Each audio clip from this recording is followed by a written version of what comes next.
YouTube, I'm back.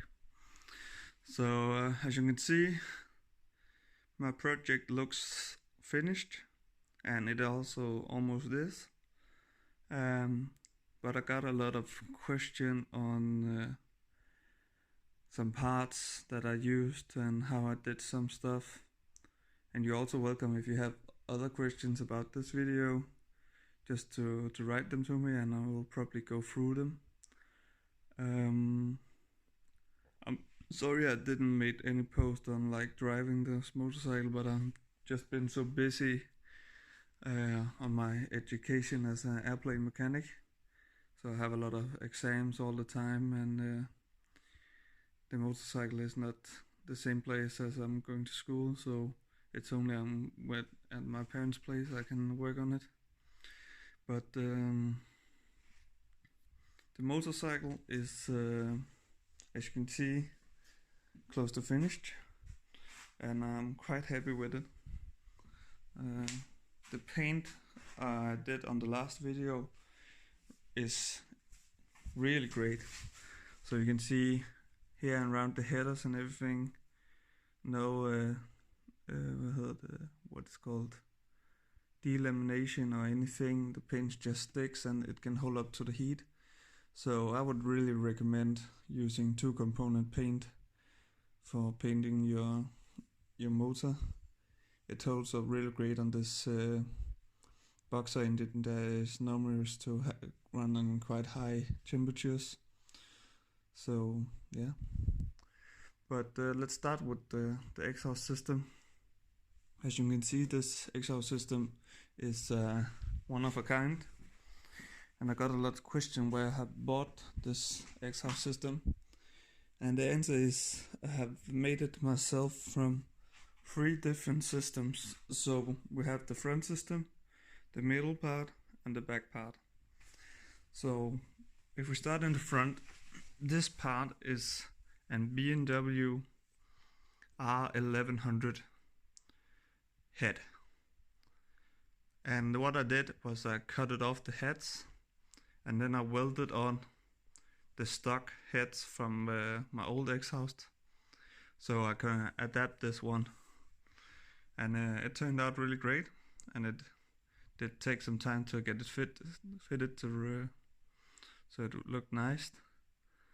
After that, I took this decat on eBay, which removes silencers and everything, and then I had to get this adapter made in the UK.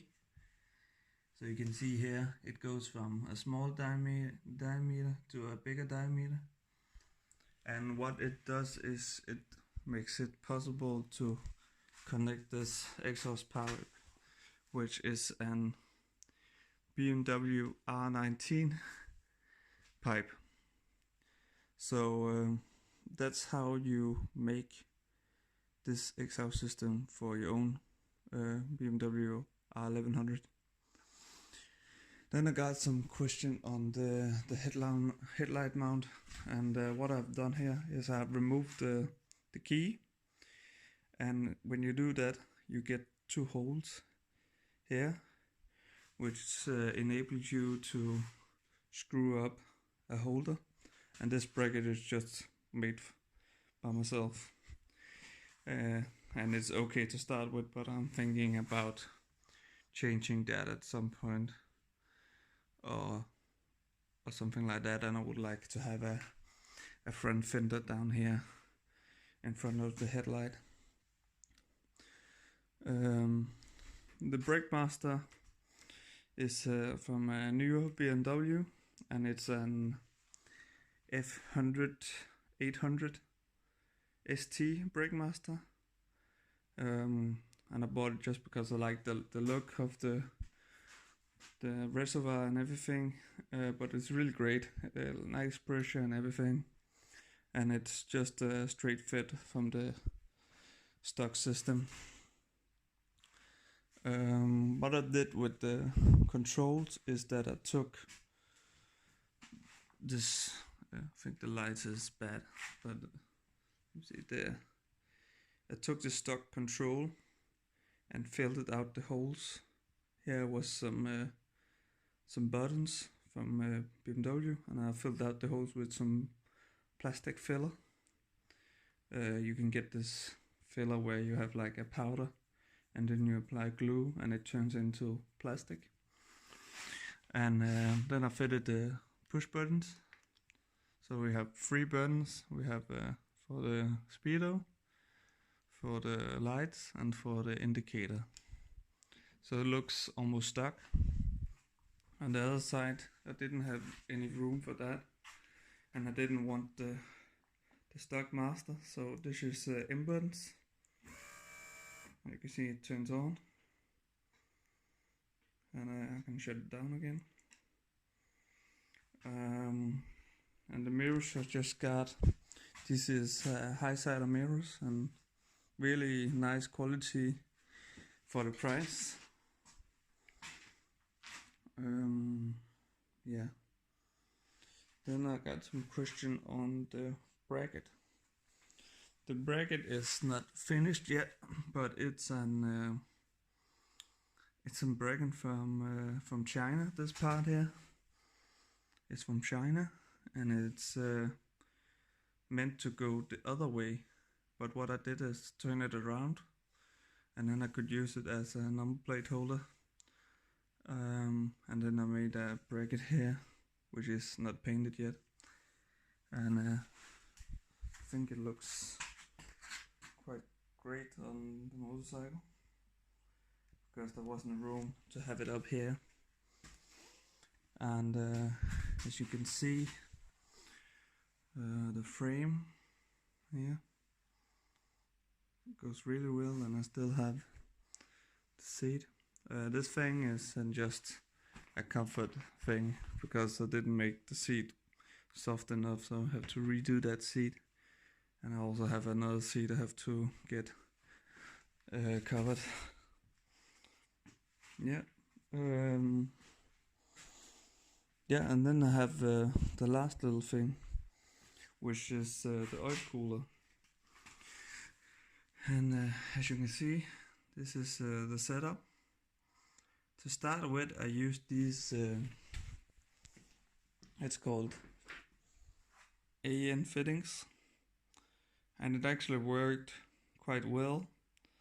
But as you can see in the end, I had this clamp thing, and these hoses is quite what's called, it was hard to get them to fit over the 1100 RT cooler, so the pipes kept coming off. So what I did was I did a bit of Google search, and then I found this company called I think it's Urban something. If you just Google BMW r1100gs oil cooler kit, you will probably find it. But they make a kit for the stock oil cooler, and it's a really nice kit. I must say the pipes are bended just perfect, but there is some things you need to know before, because I bought this kit secondhand on eBay, which was never used, so I didn't get any instructions, and don't think there is any instructions on the kit. But there is this bracket here. On this bracket, to start with, I put the short side upwards and the long side downwards, so the cooler was really high up. But then I had problems fitting the pipes, so what I did after that, I put the short side downwards and the high side upwards, and then it fitted perfectly. And when you do this, you don't have to have any pipes running outside the frame, so that's really nice. And there is this pipe here which is a solid pipe, and there's a small trick to get that in under the A-arm, and the trick is to you can see it's really bad with the light. There's some small holes here in the engine, and there is one up here. So when you install this pipe, you have to get through this very tight spot here, and it's impossible to get the pipe in between there without removing this arm, I first thought.